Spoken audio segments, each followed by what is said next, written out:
In the winter of 1944, Siberia was a frozen hell, a place where the wind carried the kind of cold that could kill a man faster than a bullet.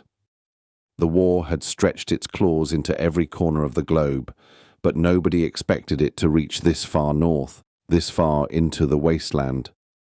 The American 32nd Infantry Division, a battle-hardened outfit fresh from the Pacific, had been airdropped into the taiga on a mission so classified even their CO, Colonel Amos Reed, didn't know the full scope. All they knew was the order: secure a remote Soviet research outpost, codenamed Voron's Nest, and destroy whatever they found. Private Tommy Callahan, a wiry kid from Brooklyn with a mouth too big for his own good, trudged through knee-deep snow, his M1 Garand slung over his shoulder. "This is bullshit," he muttered, breath fogging in the air. "Krauts are getting their asses kicked in Berlin. Why the hell we chasing ghosts in Siberia?" "Shut it, Callahan," growled Sergeant Malone, a grizzled vet who'd seen too many kids like Tommy die. "You'll know when you need to know. Keep moving." The outpost came into view at dusk, a squat concrete bunker half buried in snow, surrounded by barbed wire and abandoned Soviet trucks. The place looked dead, but something about it made the hairs on Tommy's neck stand up. The wind carried a faint guttural moan like a wounded animal, but there was nothing alive out here, or so they thought. Inside, the bunker was a slaughterhouse. Blood smeared the walls, frozen in crimson streaks. Soviet scientists in white coats lay torn apart, their faces locked in screams. Malone's flashlight swept over a steel door at the far end, marked with a swastika and runes Tommy didn't recognize. "What the hell's that?" he whispered. "Trouble," Malone said, gripping his Thompson tighter. Before anyone could stop him, Private Diaz, the squad's demo man, cracked the door open. A blast of frigid air hit them, carrying a stench like rotting meat and gunpowder.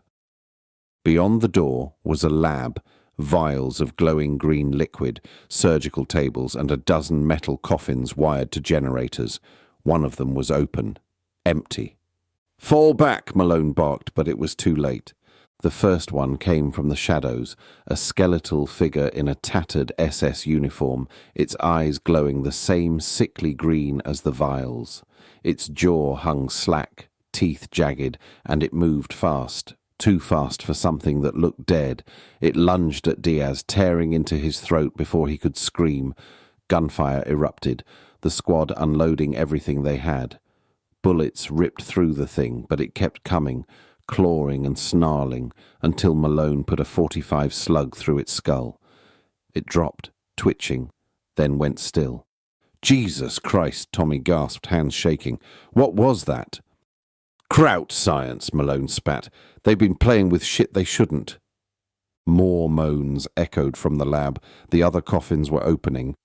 The squad barely made it out of the bunker, dragging Diaz's body as the Nazi zombies, rotting SS officers reanimated by some unholy serum, poured after them.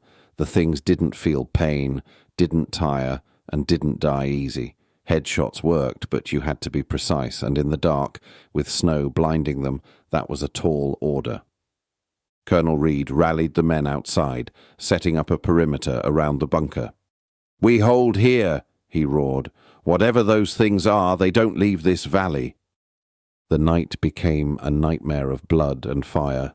The zombies attacked in waves, some crawling through the snow, others sprinting like wolves. Tommy saw one in an officer's coat, its face half gone, barking orders in guttural German as it swung a rusted Luger. The Americans fought back with rifles, grenades, and flamethrowers, the latter turning the creatures into shrieking torches that kept staggering forward until they collapsed.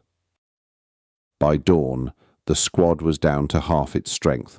Tommy, Malone, and a handful of others held the line at a frozen riverbank, ammo running low.